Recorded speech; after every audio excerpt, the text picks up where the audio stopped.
ഇന്ന് നമുക്ക് ലഡു ഉണ്ടാക്കിയാലോ? ലഡു ഉണ്ടാക്കണ എൻ്റെ അമ്മയാണ്. അപ്പൊ നമുക്ക് ലഡു ഉണ്ടാക്കണ കണ്ടാലോ? ലഡുവിൻ്റെ ബൂന്തി ഉണ്ടാക്കുന്നതിന് വേണ്ടി നമുക്ക് 2 ഗ്ലാസ് കടലമാവ് എടുക്കാം. ഈ കടലമാവ് ആദ്യം ഒന്ന് തരിച്ചെടുക്കണം. ഇപ്പോൾ ഇത് തരിച്ചെടുത്ത് വെച്ചിട്ടുണ്ട്. ഇനി തരിച്ചെടുത്ത ഈ കടലമാവിലേക്ക് ആവശ്യത്തിന് വെള്ളം ചേർത്ത് മിക്സ് ചെയ്തെടുക്കാം.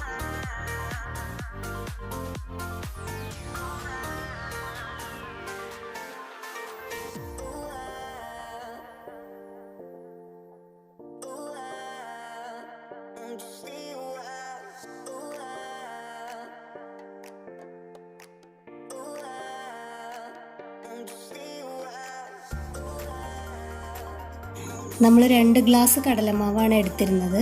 അതിലേക്ക് അതേ ഗ്ലാസ്സിൽ 2.25 ഗ്ലാസ് വെള്ളമാണ് നമുക്ക് വേണ്ടി വന്നത്. ഇതാണ് കടലമാവിൻ്റെ പരുവം. ഇത്രയും ലൂസായിട്ടുള്ള കൺസിസ്റ്റൻസിയിൽ വേണം നമുക്ക് ഈ മാവ് തയ്യാറാക്കിയെടുക്കാൻ. ഇനി ഇതിലേക്ക് ഒരു നുള്ള് ബേക്കിംഗ് സോഡ ചേർക്കാം. ചേർത്തില്ലെങ്കിലും കുഴപ്പമില്ല. ബൂന്തി ഉണ്ടാക്കുമ്പോൾ ഒന്ന് പൊന്തി വരാൻ വേണ്ടി മാത്രമാണ് അങ്ങനെ ചെയ്യണത്. ലഡുവിൻ്റെ മധുരം ബാലൻസ് ചെയ്യാൻ വേണ്ടി ഒരു നുള്ളു ഉപ്പും കൂടിയും ചേർത്ത് നന്നായി ഒന്ന് ഇളക്കാം. ഇനി നമ്മുടെ ലഡുവിൻ്റെ മഞ്ഞ കളറിന് വേണ്ടി വേണമെങ്കിൽ കളർ ചേർക്കാം. പക്ഷെ നമ്മളിവിടെ 1/4 ടീസ്പൂൺ മഞ്ഞൾപ്പൊടിയാണ് ചേർക്കുന്നത്. മഞ്ഞൾപ്പൊടിയും കൂടി ഇട്ടതിന് ശേഷം നല്ലോണം ഇളക്കി യോജിപ്പിക്കുക. ഇനി നമുക്ക് ബൂന്തി ഉണ്ടാക്കിയെടുക്കാം. അപ്പോൾ ഒരു ചീനച്ചട്ടി വെച്ച് അതിലേക്ക് ആവശ്യത്തിന് ഓയിൽ ഒഴിച്ചിട്ടുണ്ട്. ഇനി ഇതുപോലെ ഒരു ഓട്ടച്ചട്ടുക എടുക്കുക. അതിലേക്ക് മാവ് ഒഴിച്ചൊന്ന് ചുറ്റിച്ചെടുക്കാം. എണ്ണ നല്ലോണം ചൂടായതിന് ശേഷം മാവ് ഈ ചട്ടുകത്തിലേക്ക് ഒഴിച്ച് ഇങ്ങനെ ചുറ്റിച്ച് ബൂന്തി തയ്യാറാക്കാം. ഇനി ഇതുപോലെ ഒന്ന് ഇളക്കി കൊടുക്കുക.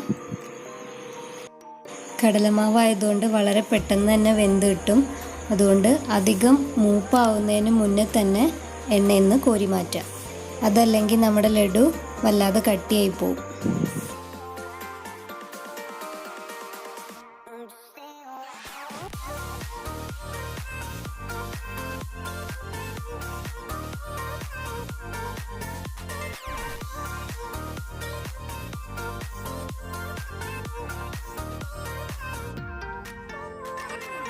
അങ്ങനെ നമ്മുടെ ബൂന്തിയൊക്കെ റെഡി ആയിട്ടുണ്ട്. ഇനി ഇത് തണുത്തതിന് ശേഷം മിക്സിയുടെ ജാറിലിട്ട് ചെറുതായിട്ടൊന്ന് പൊടിച്ചെടുക്കണം. അപ്പോൾ നമ്മൾ ബൂന്തിയൊക്കെ പൊടിച്ചെടുത്ത് കൊണ്ടുവന്നിട്ടുണ്ട്. അടുത്തതായി നമുക്ക് ഇതിലേക്ക് ആവശ്യമായിട്ടുള്ള പഞ്ചസാര പാനി ഉണ്ടാക്കണം. അതിനുവേണ്ടി നമ്മളിവിടെ ആദ്യം എടുത്ത ഗ്ലാസ്സിൽ 1.5 ഗ്ലാസ് പഞ്ചസാരയാണ് എടുത്തിട്ടുള്ളത്. അതിലേക്ക് 1 ഗ്ലാസ് വെള്ളം ഒഴിക്കണം. ഇനി പഞ്ചസാരയൊക്കെ അലിഞ്ഞു വരുന്നത് വരെ നന്നായിട്ടൊന്ന് ഇളക്കുക. ഇപ്പോൾ നമ്മുടെ ലായനി പഞ്ചസാരയൊക്കെ മുഴുവൻ അലിഞ്ഞ് നല്ലോണം തിളയ്ക്കാൻ തുടങ്ങിയിട്ടുണ്ട്. ഇപ്പോൾ നമ്മുടെ ലഡുവിന് കുറച്ചും കൂടി ടേസ്റ്റ് കിട്ടാൻ വേണ്ടി നമുക്ക് ഒരു നുള്ളു പച്ചക്കർപ്പൂരം ചേർക്കാം. ഇപ്പോൾ പഞ്ചസാരപ്പാനി പാകമായോ നോക്കാൻ വേണ്ടി കൈകൊണ്ട് നമ്മളിങ്ങനെ ചെയ്ത് നോക്കുക. അപ്പോൾ ഒരു നൂല് കിട്ടുന്ന പരുവാണ് നമുക്ക് വേണ്ടത്. ഇനി ഇതിലേക്ക് നമ്മൾ പൊടിച്ചു വെച്ച ബൂന്തിയൊക്കെ ഇട്ടിട്ട് നല്ലോണം ഇളക്കി യോജിപ്പിക്കുക.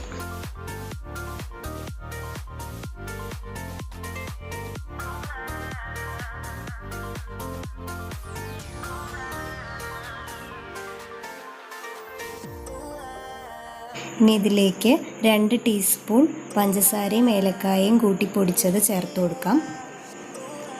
ഇനി ലോ ഫ്ലെയിമിൽ ഇട്ടിട്ടാണ് നമ്മളിതൊക്കെ ആഡ് ചെയ്യണത്. ഇനി ഫ്ലെയിം ഓഫ് ചെയ്ത് ഇതിലേക്ക് വറുത്ത് വെച്ച മുന്തിരിയും അണ്ടിപ്പരിപ്പും ചേർക്കുക. എന്നിട്ട് നന്നായി ഇളക്കി യോജിപ്പിക്കുക.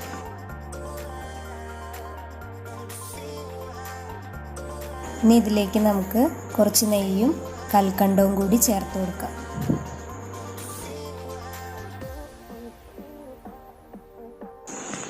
അപ്പോൾ ഇനി പഞ്ചസാര ലായനിയൊക്കെ ബൂന്തിയുടെ ഉള്ളിലേക്ക് നല്ലോണം കയറി ബൂന്തി നല്ല സോഫ്റ്റ് ആവണം. അപ്പോൾ അതുവരെ നമുക്കൊരു 10 മിനിറ്റ് അടച്ചു വയ്ക്കാം.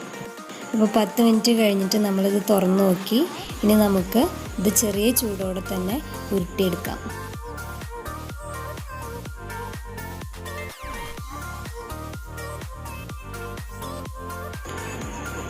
ഇതുപോലെ ചെറിയ ഉരുളകളാക്കിയിട്ട് ഉരുട്ടാം.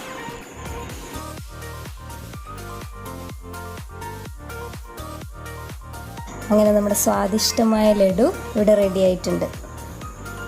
ഇതാ കണ്ടില്ലേ, നമ്മുടെ ലഡു നല്ല സോഫ്റ്റായി വന്നിട്ടുണ്ട്.